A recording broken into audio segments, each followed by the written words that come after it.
भारतीय जाटव महासभा दिल्ली प्रदेश के मादीपुर इलाके में आज मतदान किया गया। यहाँ पर 21 लोगों को चयनित किया गया जो कि संस्थापक कमेटी में रहेंगे। लगभग 9 साल बाद ये चुनाव संभव हो पाया क्योंकि कोरोना काल की वजह से बीच में काफ़ी वर्षों तक चुनाव नहीं हो सका था और इसमें 2 पदाधिकारी अध्यक्ष और कैशियर का पद खाली होने के बाद उनकी मृत्यु होने पर ये पद खाली हुए थे। आज ये चुनाव जो है वो गुरु रविदास जन्मोत्सव कमेटी के अध्यक्ष ब्रह्म प्रकाश बुलाकी जी व उनकी पूरी टीम के सहयोग से किया गया। आप देख सकते हैं कि लंबी लंबी कतारें यहाँ लगी हुई हैं। सुबह से ही यहाँ पर लोग वोट डालने के लिए आए थे और अपने इस जाटव महासभा का वोट में भारी मतदान किया गया जिसमें लगभग 543 वोट पड़े। कहा यह जाता है कि जाटव महासभा के अंदर हजारों वोटर्स हैं परंतु सभी लोग यहाँ उपस्थित नहीं हो पाए। एक समय सीमा तय की गई थी जिसमें सुबह 8 बजे से लेकर शाम को 4 बजे तक वोटिंग होनी थी। जिस तरह हर क्षेत्र में इस तरीके से होती है। 6 पोलिंग बूथ बनाए गए थे जहाँ पर हर व्यक्ति अपना अपना वोट डाल रहा था और सबने अपने अपने पदाधिकारियों को चुनने के लिए मत दिया। हर वो व्यक्ति आज भारतीय जाटव महासभा में वोट करते हुए अपने आप को गौरवान्वित महसूस कर रहा था क्योंकि वो अपने भविष्य के लिए ही अपने पदाधिकारियों को चुन रहा है। और ब्रह्म प्रकाश बुलाकी जी जो कि गुरु रविदास जन्मोत्सव कमेटी के अध्यक्ष हैं, उनसे जब गुजारिश की गई थी कि इसे शांतिपूर्वक और सही ढंग से निष्पक्ष तरीके से बिना ईवीएम के इसे चुनाव किया जाए तो वो उन्होंने बखूबी निभाया भी। देखा यह जा रहा है कि बिना ईवीएम के मतदान जो है किस प्रकार किया गया। और यहाँ पर जब ब्रह्म प्रकाश बुलाकी जी ने अपने निष्पक्ष तरीके से एक एक करके बैलेट पेपर्स को ओपन किया जो कि सील पैक किए गए थे, साथ ही साथ वहाँ पर मौजूद रहे थे 21 प्रत्याशी क्योंकि 21 लोगों की कमेटी जो है इसे चुनना था और 21 लोगों को वोट देना था। उसमें जो सबसे अधिक वोट प्राप्त करके जीते उनका भी सम्मान किया गया और साथ ही साथ यहीं पर सभी को जीत का प्रमाण पत्र दिया भी गया। और आप देख सकते हैं कि छटाई हो रही है मीडिया के सामने, मीडिया को बुला करके जिस प्रकार से ये पहली बार निष्पक्ष चुनाव कराया गया वो काबिल तारीफ था। इसी तरीके से कहा गया कि आने वाला जो समय है वो सभी क्षेत्रों में मीडिया को साथ रख करके अगर किया जाएगा तो निष्पक्ष ही माना जाएगा। और साथ ही साथ आप देख सकते हैं कि सभी ने किसी अपने अपने प्रत्याशियों के अलावा सभी को देखा गया और उसके बाद ही जीत जिस तरीके से घोषित की गई वो काबिले तारीफ थी। आप सुन सकते हैं कि क्या कहा जा रहा है।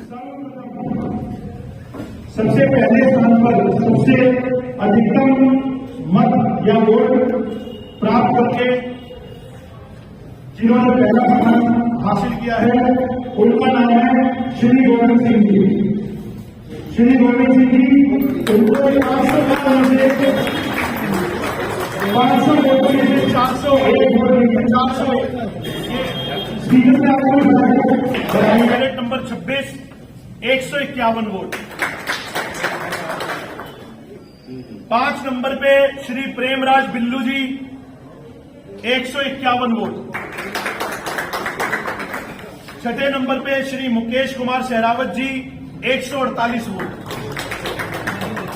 7वें नंबर पे श्री संजय कुमार जी 143 वोट। बहुत बहुत धन्यवाद जी, सबको बहुत बहुत बधाई।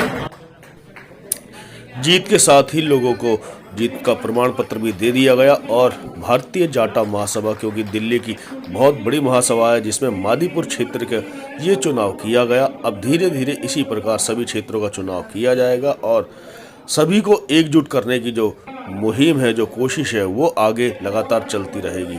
ब्रह्म प्रकाश बुलाकी जी गुरु रविदास जन्मोत्सव कमेटी क्योंकि इसमें सहयोग कर रही थी और अभी आने वाले 24 तारीख के गुरु रविदास जी का जन्म भी है तो उसका दिशा और दिशा भी तय करेगी। आने वाले समय में क्या कहा ब्रह्म प्रकाश बुलाकी जी ने, आइए जानने की कोशिश करते हैं।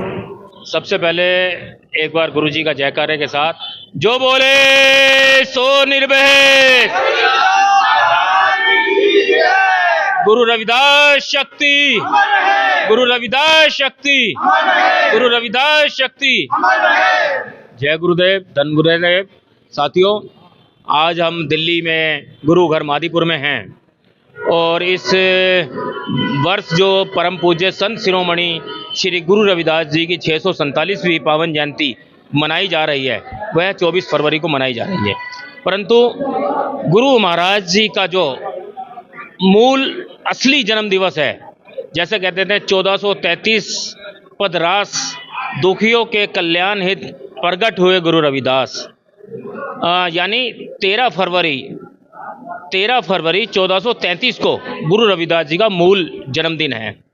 और वो जो 1333 का जन्मदिन बनाया गुरु रविदास जी को हुआ था, वो दिन 13 फरवरी थी और रविवार का दिन था, इसलिए गुरु रविदास महाराज जी का नाम रविवार पड़ा।